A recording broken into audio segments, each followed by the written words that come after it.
जिस व्यक्ति का कोई कार्य सिद्ध नहीं हो रहा है, कोई कार्य अटक गया है, मिलन नहीं हो रहा है, कोई अदालत तक में बात पहुंच गई है और मालूम पड़े संबंध टूटने वाला है, लग रहा है कि ये ससुराल वाले नहीं रख रहे, या लग रहा है कि ये संबंध हमारा खराब होने वाला है, उस व्यक्ति को ये व्रत 9 दिन के धारण कर लेना चाहिए, जो माता जानकी जी ने वाल्मीकि बाबा से पूछ कर करा था,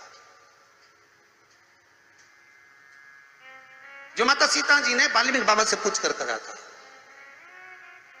तो वाल्मीकि बाबा ने कहा, जानकी अये सीते सुनो, एक व्रत है, एक उपवास है, एक व्रत है, एक साधना है, अगर वो तुम कर लोगी 9 दिन तक तो ये पक्का है कि तुम्हारे पति का दर्शन तुम्हें हो जाएगा और तुम्हारे पुत्रों को भी तुम्हारे पति का दर्शन हो जाएगा, उनके पिता का दर्शन हो। ठीक है, क्या उपाय? कहा शिव मंदिर में जाइए, पहले दिन 9 फूल कमल के हों, जो मिल जाए, परंतु एक जैसे फूल होना चाहिए।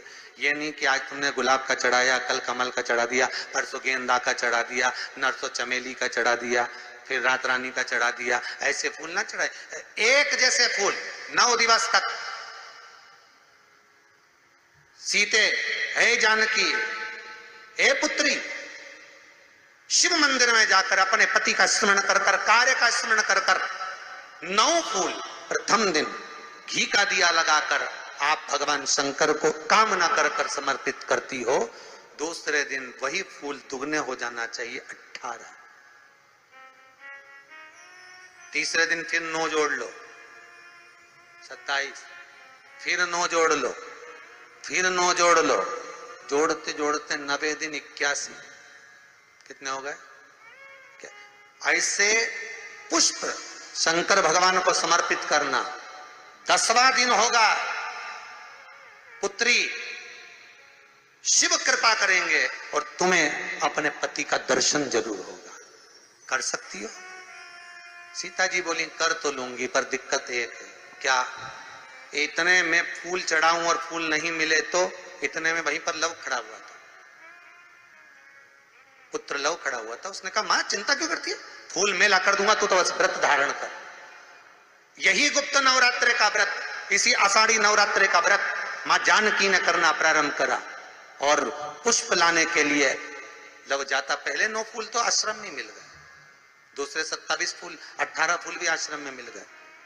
धीरे धीरे धीरे धीरे जब 5 दिन हो गए, पुष्प की संख्या कम पड़ने लगी, तो लव को मालूम पड़ा कि मेरी माता को पूजन करने में दिक्कत हो रही है, पुष्प नहीं मिल रहा है। चिंता मत कर मां, अब तो कहीं से भी ला कर दूंगा तो दूंगा। और गया लव, गया।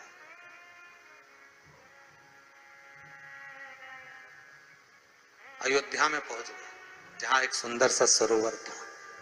सरोवर के दरवाजे पर द्वारपाल खड़े हुए थे, अंदर नहीं जाने दिया। मुझे जाने दो, मुझे पुष्प चाहिए, मेरी माता पूजन कर रही। द्वारपालों ने पकड़ना चाहा, मना करा, नहीं माना। लव इनको पटक कर अंदर प्रवेश कर गया, फूल लेकर आया, माता को दिया। धीरे धीरे पुष्प आते रहे, चलता रहा। खबर पहुंच गई श्री राम जी महाराज के पास में कि कोई वाल्मीकि बाबा का शिष्य आता है और सरोवर के सारे कमल के फूल तोड़कर ले जाता है। बड़ा उत्तंड है, सैनिकों को मार देता है। सैनिक वो पड़े दूरों।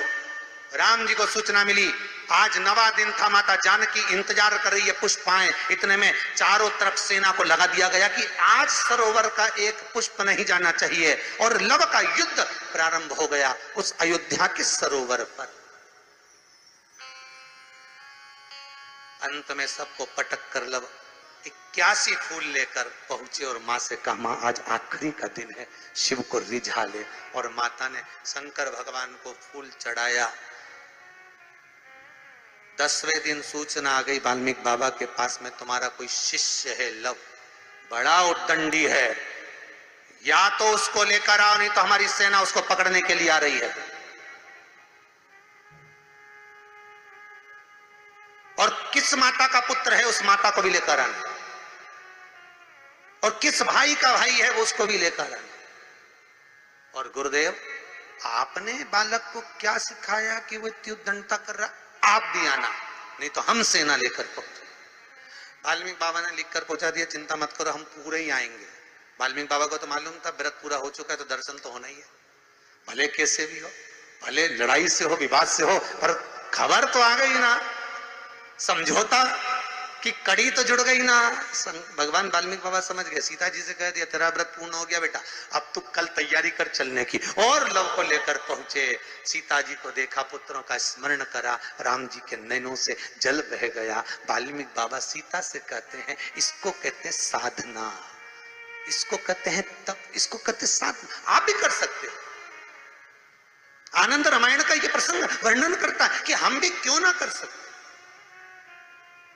11 तारीख से 19 तारीख तक गुप्त नवरात्र चालू होंगे। गुप्त नवरात्र करो, आराधना, कुछ नहीं तो एक फूल तो शंकर को चढ़ाना चालू करो, कम से कम एक पुष्प तो चढ़ाओ। जिसको लगता है कि मेरे परिवार में कोई दूसरा व्यक्ति हस्तक्षेप कर रहा है या मेरा पति किसी पर नारी के साथ में रह रहा है या नारी किसी पर पुरुष के साथ में रह रही है, तो माखन थोड़ा सा प्रतिदिन मां जगत जननी के मंदिर में अवश्य समर्पित करें। 9 दिन तक समर्पित करोगे, कैसा भी दोष होगा, कैसे भी ग्रह होंगे, वो सब हट जाएंगे और जीव आपका होगा। ये वो नवरात्र है जिसमें प्रेम आनंद बढ़ता है, स्नेह बढ़ता है। ये वो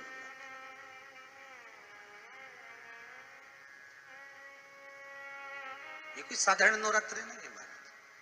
भाई भाई में अगर द्वेष हो रहा है, विवाद चल रहा है, अदालत में बात चल रही है, कोई समझौता नहीं हो रहा, एक दूसरे से बातचीत बंद है, करो नवरात्र 9 दिन कुछ भी। आप बाबा को पुष्प समर्पित करो, फूल लगता क्या है, कोई यहाँ लिखा तो आनंद रामायण में ये थोड़ी नहीं लिखा कि एक एक सोने की अंगूठी समर्पित करो रोज की।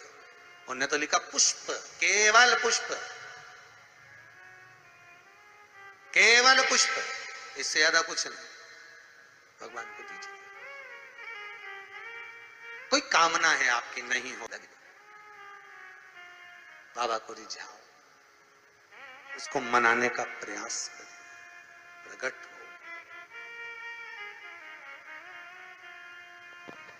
श्री शिवाय नमस्तुभ्यं दर्शकों, हर हर महादेव। स्वागत है आपका अपने YouTube चैनल में। इस वीडियो में आपको पूजनीय पंडित जी नवरात्रि पे 9 पुष्प का उपाय बताए हैं। आप पहले दिन 9 पुष्प समर्पित करें, एक घी का दीप लगाएं, फिर दूसरे दिन आपको 18 पुष्प समर्पित करना है। इसी तरह से आप 9 में 9 पुष्प जोड़ते जाइएगा। प्रत्येक रोज आपको पुष्प की संख्या बढ़ाते रहना है और घी का दीप लगाएं। आपकी जो भी मनोकामना है इसी नवरात्रि में आपकी मनोकामना पूरी होगी। जो भी भाई बहन चैनल पे पहली बार आए हैं, चैनल को जरूर सब्सक्राइब करें। वीडियो अच्छी लगे तो लाइक करें, ज़्यादा से ज़्यादा शेयर करें।